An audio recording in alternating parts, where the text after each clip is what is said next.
Folks, it's finally here. A top 10 matchup between Indiana and Oregon out in Eugene, and huge opportunities for both squads. We talk about it today on a Locked On Crossover.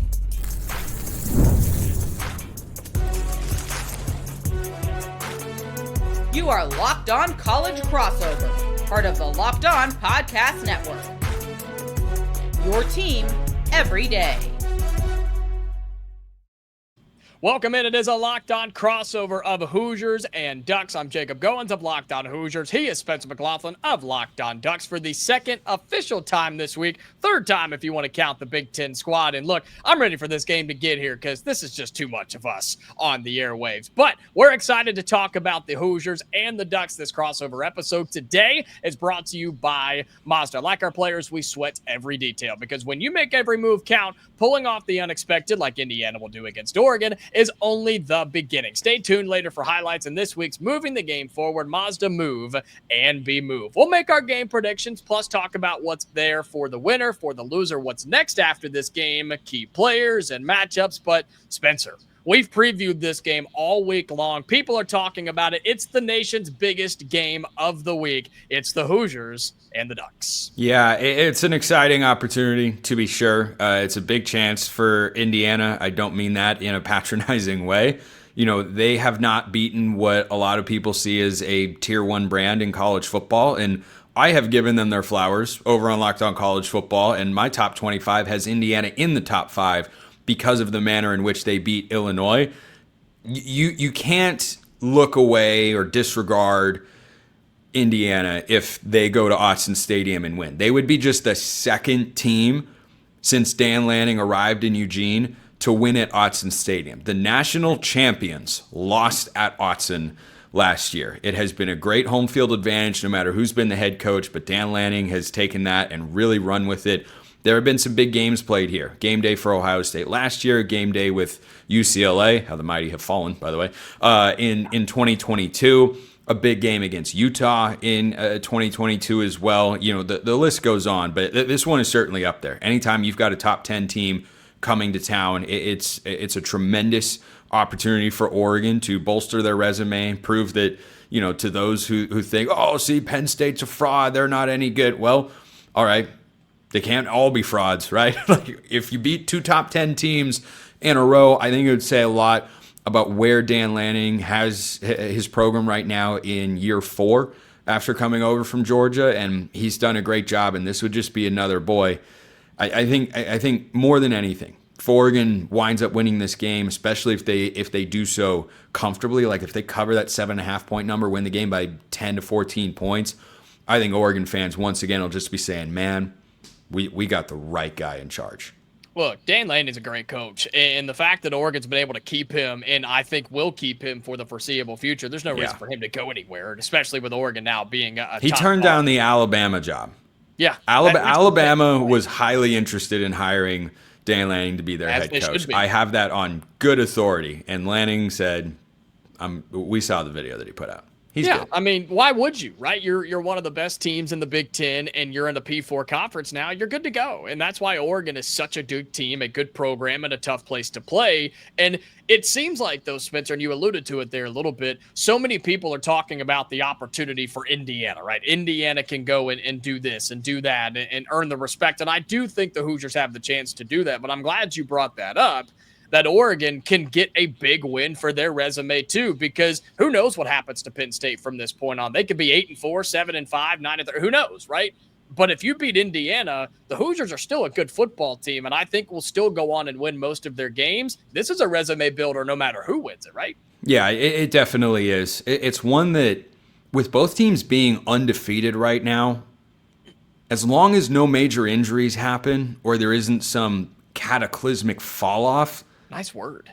Thank you. I think the winner of this game is a guarantee to the college football playoff. I think the loser is still in control of their own destiny to get there, and I think both will make it. You know, I didn't have Indiana as a preseason playoff pick. I thought they'd miss it by 1 game because, perhaps infamously at this point, I thought they would lose to Illinois. But I still picked them to go 9-3, and I think 10-2 with their schedule should get them into the college football playoff. So if they win this game, there's no way they're going to go 10-2. And if Oregon wins this game, I don't think there's any way that they will go 10-2 or gosh, I guess there is. College football is crazy. I never say never.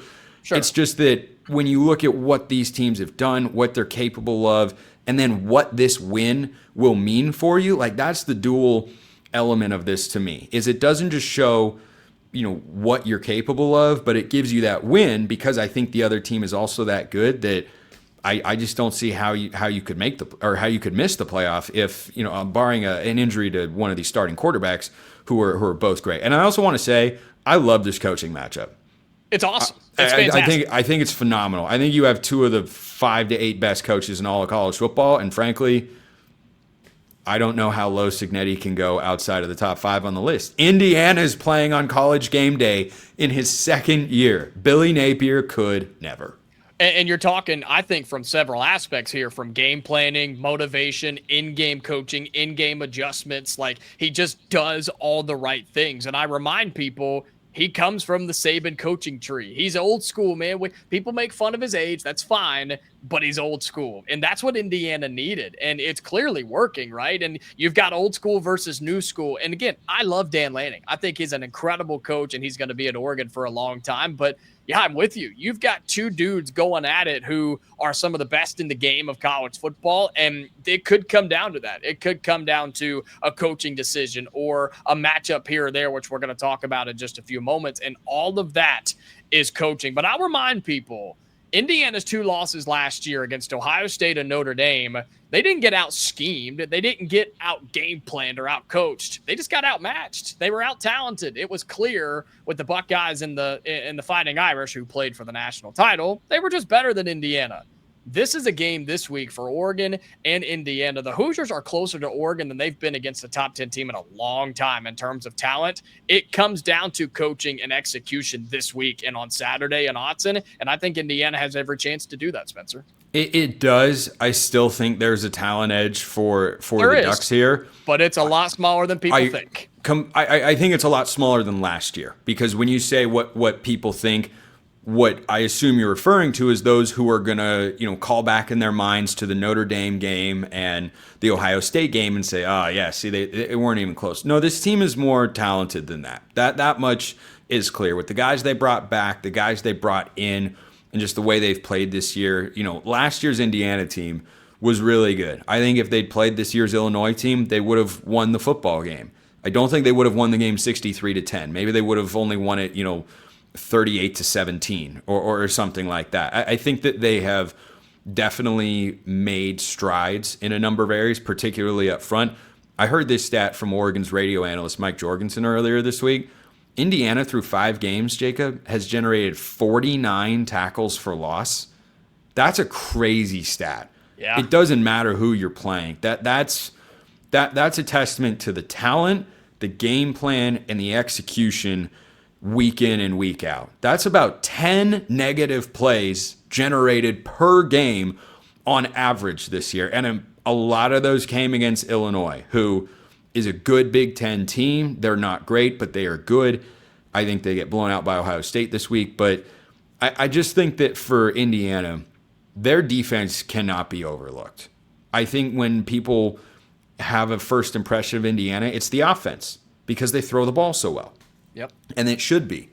But this is not a defense that is to be trifled with. If Oregon's offense goes out in this game, Jacob, and outperforms my statistical prediction and puts up 38 points, my takeaway is going to be, man, can we just sign Will Stein to a raise now and keep him off the coaching carousel for one more year? Because I think this Indiana defense is good, but the good news for the Oregon offense, balance is the key. Yep, and we're going to talk about that when we come back. Big-time matchups. Which side of the football has the advantage? It's a top 10 game, so it should be close. We talk about what could be the difference right after this here on this Locked On crossover of Hoosiers and Ducks. Today's Locked On crossover of Hoosiers and Ducks is brought to you by DoorDash. It's almost the weekend. Time to look back and crown this week's MVP on Who Delivered, powered by DoorDash. Just like you can win every Saturday with DoorDash Streaks, saving more every time you order, these players delivered when it mattered the most. Let's break it down. And I think for these two teams, Oregon and Indiana, it's hard not to talk about the quarterbacks. Dante Moore was cool, calm, and collected on the road last week at Penn State before the bye week. Same thing for Fernando Mendoza when they went on the road to Iowa, had his first interception, bounced back and threw a game-winning touchdown pass. I expect those two to have a big game tomorrow, and they sure did last week, and they delivered in a big way. And just like they delivered for Indiana and Oregon, you can also use DoorDash because they deliver on Saturdays. With DoorDash Streaks, you save every Saturday that you order, stack it up all season, and you could save up to $250, including $100 in DoorDash credits. Order this Saturday, keep the streak alive, and fuel your game day. Only with DoorDash. Terms apply. Promo period runs through November 18th. This crossover episode of Hoosiers and Ducks is brought to you by FanDuel. The NFL season is here, and FanDuel has an offer you don't want to miss. Right now, new customers can bet just $5 and get $300 in bonus bets if you win. That's right. Pick a bet, put down $5, and if it hits, you'll unlock $300 in bonus bets to use across the app. So you've got NFL games coming up on this Sunday. You're able to choose any game you want. Pick a player, pick a team, pick a bunch of teams and players if you want to. However you want to do it, a full NFL slate is for you, and you can make it a little bit more interesting using FanDuel. So what are you waiting for? Visit FanDuel.com right now to download the FanDuel app today and get started. Go to FanDuel.com. All right, we're back on this Locked On crossover of Hoosiers and Ducks, and we were getting into it there a little bit, Spencer, about key matchups and players who could make a difference in this game. Because let's be real, you're talking about two top 10 teams who are extremely talented in college football. It comes down to an individual player. It comes down to maybe an advantage here or there. So I'm going to toss this to you. Who's a player or maybe a position for Oregon you think they can take advantage of and maybe outmatch Indiana coming up tomorrow?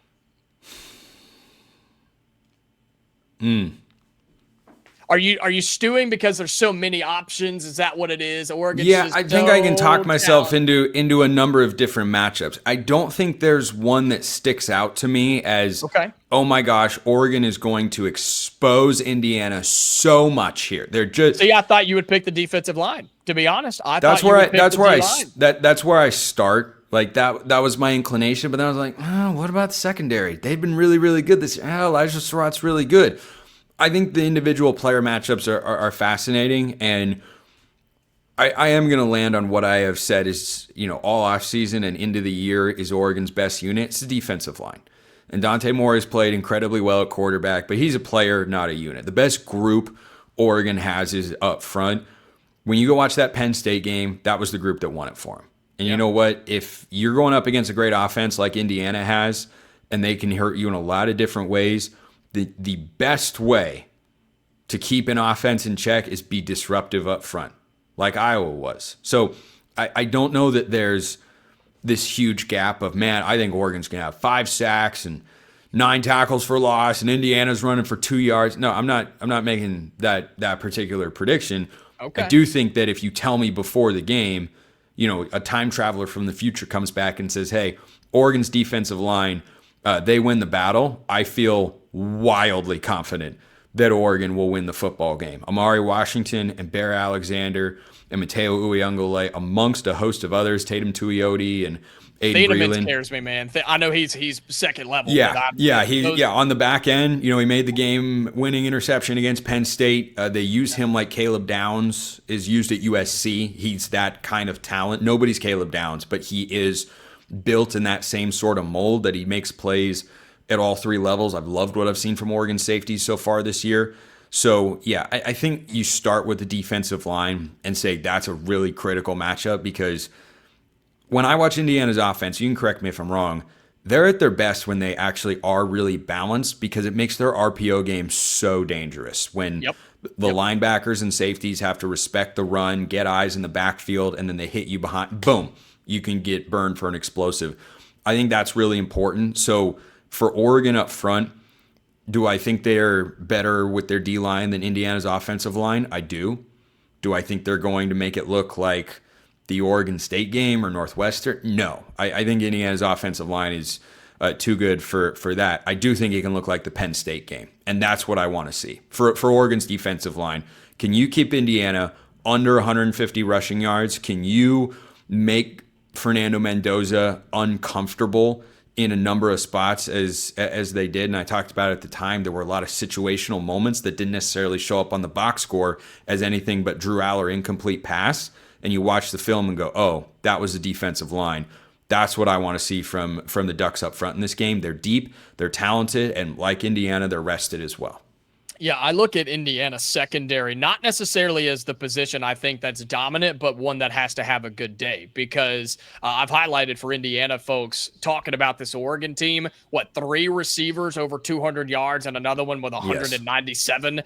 Oregon can spread it around and has multiple guys good enough, and all 4 of those guys have several touchdown catches on the year too.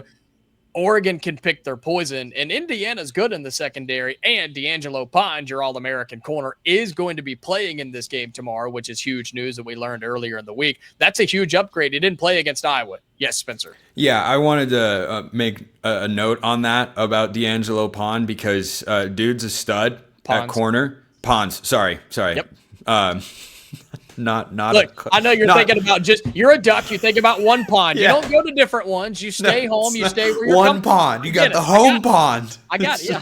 You one pond. Don't stray away from the pond. Yeah, D'Angelo Pons, beg your pardon, probably going to see a decent amount of Dakorien Moore in this game, and I'm sure Indiana fans.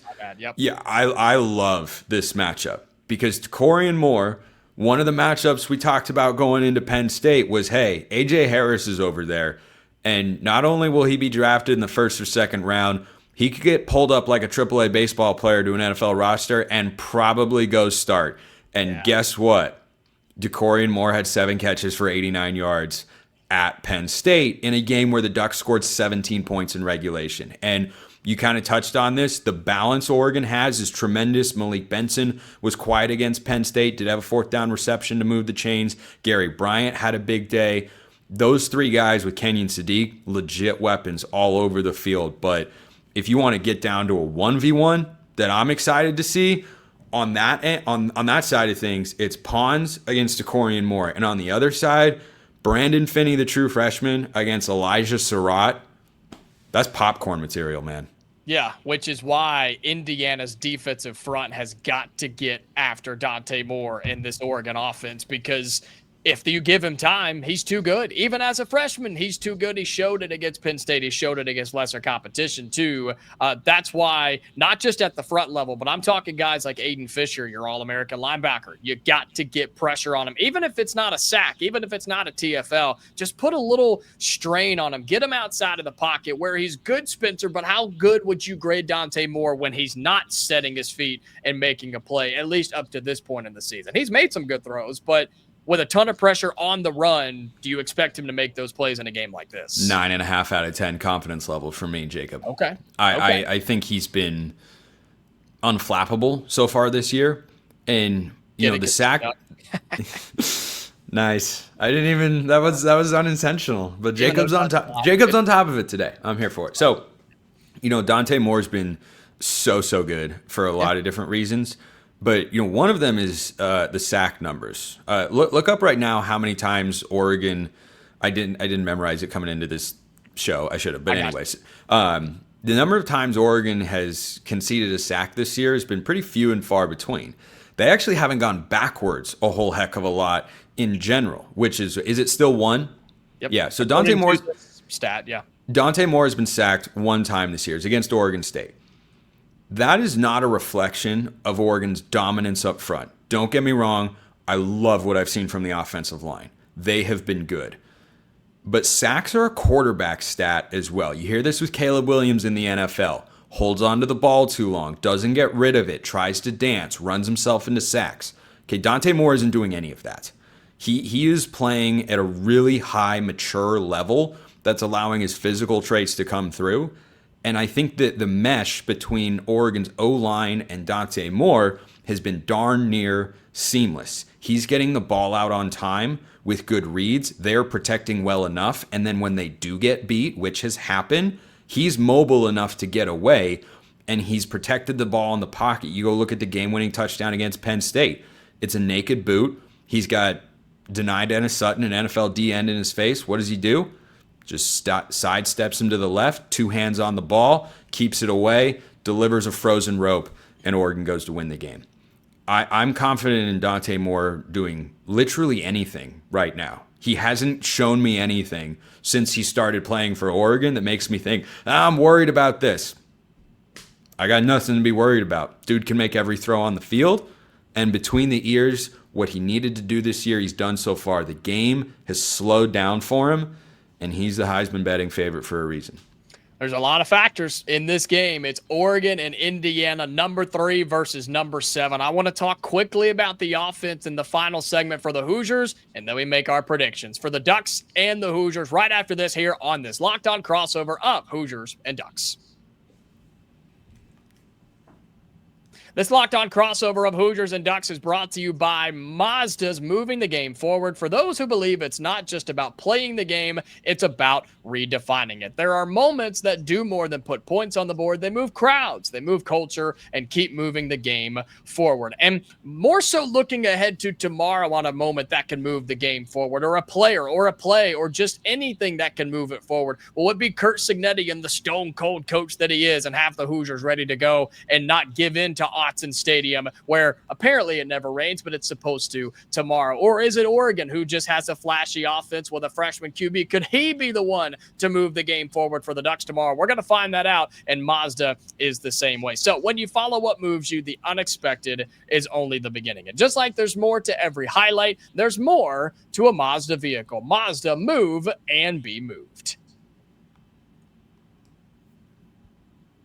All right, final segment on this Locked On crossover of Hoosiers and Ducks. Sorry, I thought you had another ad read to do. That's why I was looking down. I just figured you were doing final research. I forgot this is Friday, not Thursday. That's great. That probably looked really funny to people on YouTube. They're like, "What's he looking at?" I thought I was going to ask you if we leave that in or not, but we're leaving it in. We're leaving it in. Absolutely. That's raw stuff right there, ladies and gentlemen. Back in YouTubing stuff that you just saw. I just figured, taking a call, researching, doing whatever. No, I was just looking at Twitter. I mean, as we all do in our free time. 60 seconds, Spencer? Really? It's all right. Anyway, Oregon and Indiana. I just couldn't listen to you talk anymore. It has been a long week. It's been a long week, man. We've done 3, 4, 8 of these. I don't know. I can't keep up. But still not as many as Seiko and I did. Well, he still talks to me. I'm really happy about that. He's a good dude. He is. He's a good guy. He holds up his end of the bargain. Anyway, back to the game. Anyway, back to your regular schedule programming. Indiana and Oregon, 3-7, 7-3. However, it's a top 10 matchup in Autzen Stadium tomorrow at 3:30. Yeah, just to be clear, that's not their combined record going into this game.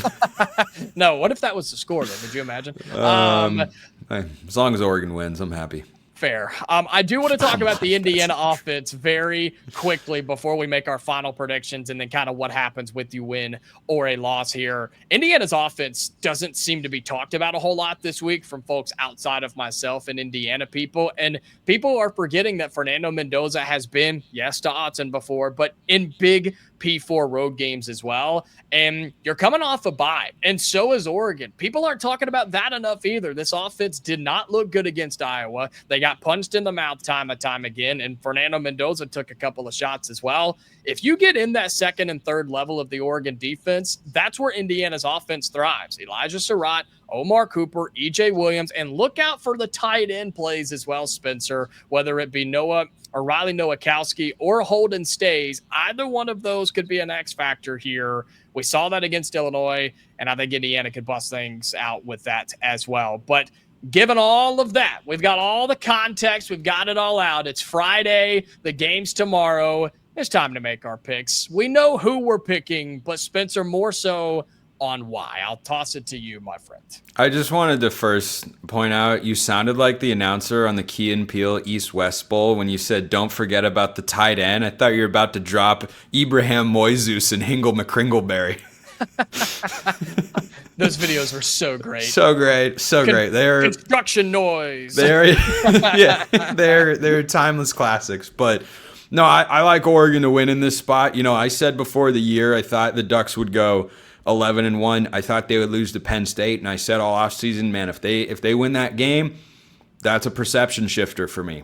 And I'm sticking to my guns on that. I'm not walking it back after Penn State lost to UCLA. I just think Oregon got into their heads and they were playing that game twice, and that's ultimately why they suffered one of the most embarrassing upsets in the last several seasons in college football. There have been some other notable ones. Northern Illinois beat Notre Dame and Vanderbilt beat Alabama, but I like Oregon in this spot. I think it's lower scoring. I like both defenses here. The thing that stands out to me about both these teams, Jacob, on both sides, I feel like they're balanced. I watch Indiana. I know they've got playmakers up front.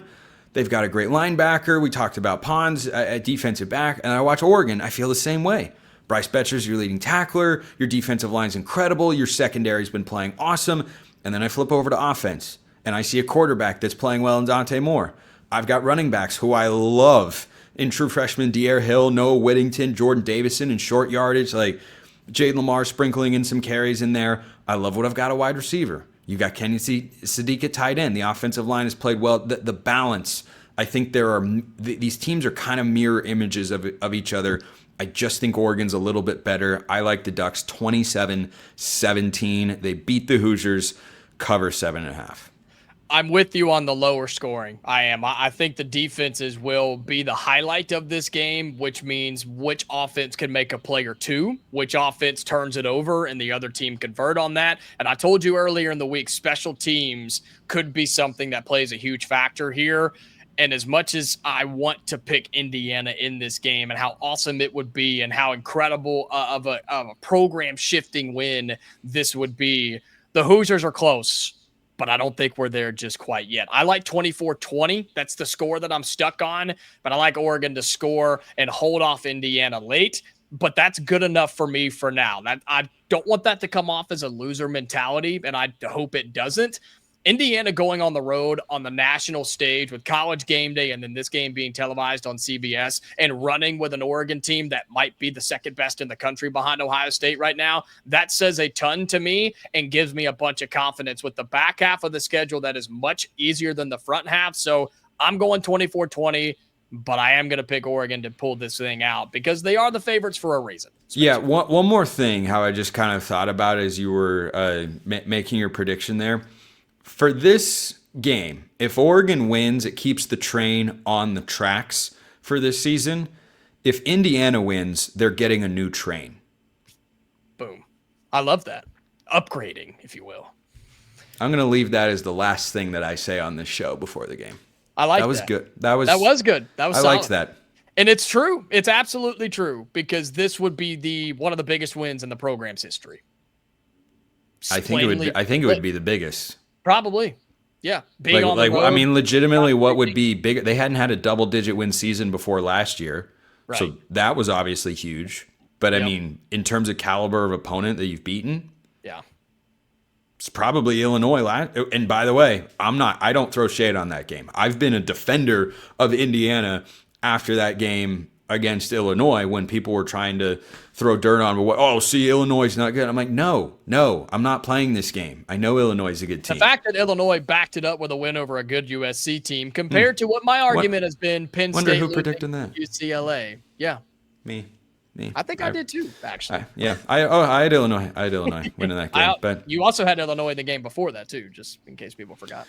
Anyway, train on the tracks, new train. Can't wait. It's going to be awesome. Oregon and Indiana, a top 10 matchup. It's going to be fantastic. And both of our shows will have reactions, we'll have thoughts, we'll have comments on Locked On Ducks and on Locked On Hoosiers. And we appreciate all of our everydayers for being here, tuning in all week long, all weekend long, and into next week as well. Make sure you're subscribed on both YouTube channels. Leave your score predictions down below on the YouTube shows. We want to see and hear what you have to say. I promise Spencer and I are friends off camera. We are off camera, off microphone. microphone. We do. Not for long once I bring back the pillow. No, not pillow talk. We went almost 29 minutes without it, but we got to go. I got to get him off camera, and I don't know how to do it. So we got to get out of here. Subscribe to us, follow us, do whatever you can to never miss an episode of Locked On Ducks and Locked On Hoosiers. We are back for normal episodes at some point on our channel. So until then, Hoosier fans and Duck fans, stay safe, and we'll talk to you later.